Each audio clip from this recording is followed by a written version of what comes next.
بھی لوگ ہمارے یہاں پہ میلے لگاتے ہیں، بہت ساری لغویات ان میں پائی جاتی ہیں، بہت سارے اولیاء اللہ کے درباروں پہ لوگ میلے لگا کے بیٹھ جاتے ہیں، جیسے داتا صاحب ہے، اس طرح بڑے بڑے جتنے دربار ہیں وہاں پہ لوگ میلے لگا کے بیٹھ جاتے ہیں، حالانکہ میلے کا اسلام میں کوئی تصور نہیں ہے۔ ڈھول بجانا، اولیاء اللہ کے مزارات پہ ناچتے اور کودتے ہوئے جانا، اور منہ میں سے آگ نکالتے ہوئے اور چادریں لے کر کے، اور بے پردہ لڑکیاں، اور سارے یہ جتنی باتیں ہیں، ان میلوں کا اسلام سے یا اولیاء اللہ سے کوئی تعلق نہیں ہے۔ اور بہت سارے لوگ پھر ان چیزوں کو بنیاد بنا کر مذہب اسلام پر حملہ کرتے ہیں۔ دیکھتے ہیں مسلمانوں کو دیکھو، ان کے حال، ان کے کام دیکھو۔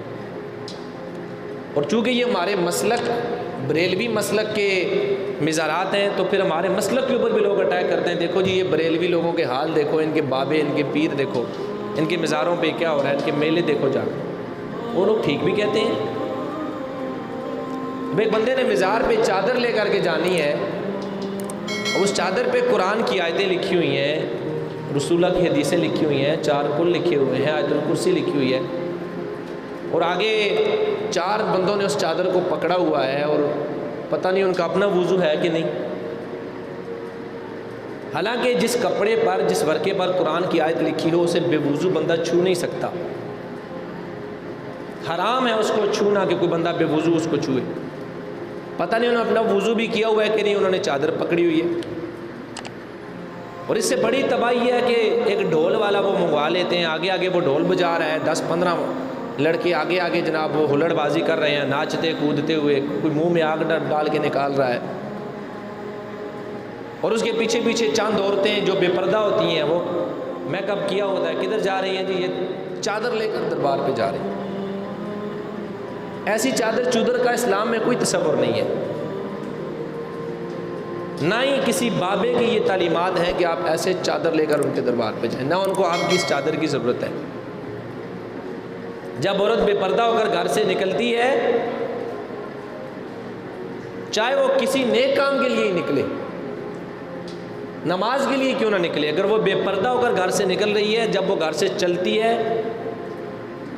اللہ عز و جل کے فرشتے اس پر لعنت برسانا شروع کرتے ہیں، جب تک وہ گھر واپس نہیں آ جاتی اس پر لعنتیں برستی رہتی ہیں، چاہے وہ داتا صاحب کے دربار بھی کیوں نہ جائے۔ تو یہ ہم نے ایک عجیب تصور بنایا ہوا ہے، ہمارے معاشرے میں لوگوں نے کھانے پینے کا ایک ڈھنگ بنایا ہوا ہے۔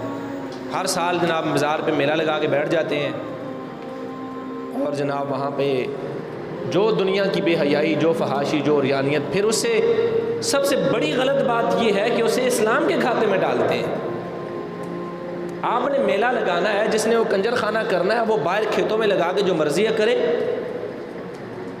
اب اللہ کے ولی کے مزار پہ آپ میلہ لگا کر آپ وہ ساری جتنی واہیات آپ کر رہے ہیں، وہ جتنی بے حیائیاں، کمینگیاں وہ کرتے ہیں، اس سارے کو داتا صاحب کے کھاتے میں ڈال دیتے ہیں۔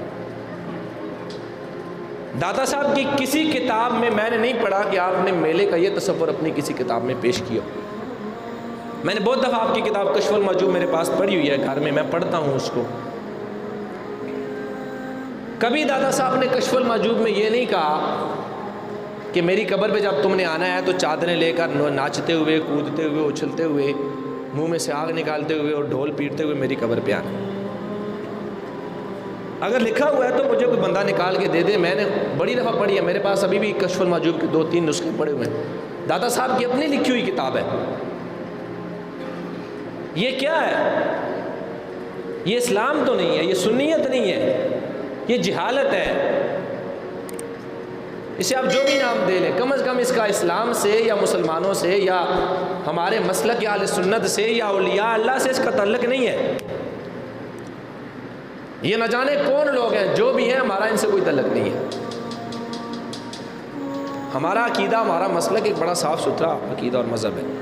اگر آپ نے چادر لے کر جانی ہے کسی مزار پہ، اس کا طریقہ کار کیا ہے؟ آپ اس گھر میں باوضو ہوں، خوبصورت صاف کپڑے پہنیں، سر پہ ٹوپی پہنیں، باوضو ہوں، اس چادر کو خوشبو لگائیں، اسے طے کر کے اپنے سر پہ رکھ کے اسے لے کے جائیں، اس پہ قرآن کی آیتیں لکھی ہوئی ہیں، بادب طریقے سے اسے اپنے سینے کے ساتھ لگا کر لے جائیں کہ اس پہ اللہ کا قرآن لکھا ہوا ہے۔ سارے راستے آپ درود پڑھتے ہوئے جائیں، قرآن کی آیتیں پڑھتے ہوئے جائیں، اللہ کا ذکر کرتے ہوئے جائیں، پھر وہاں جا کر آپ دعا کر کے وہ چادر اس اللہ کے ولی کے مزار پہ ڈالیں، پھر آپ کو کوئی فائدہ ہے۔ اب چاروں کونوں سے چادروں کو پکڑا ہوا ہے اور ڈھول پیٹ رہے ہیں، یہ تو سوائے کمینگی کے اور کچھ بھی نہیں ہے۔ ایسے لوگوں کو خدا سے ڈرنا چاہیے، اور اس کا نہ آپ کو کوئی فائدہ ہے نہ داتا صاحب کو کوئی فائدہ ہے۔ تو اسی طرح کے میلے، جو جہالت کی باتیں آج ہمارے معاشرے میں رہ جائیں، یہ اس وقت کی رائج ہیں، آج کی نہیں ہے۔ حضرت ابراہیم علیہ السلام کے زمانے میں بھی لوگ میلے لگایا کرتے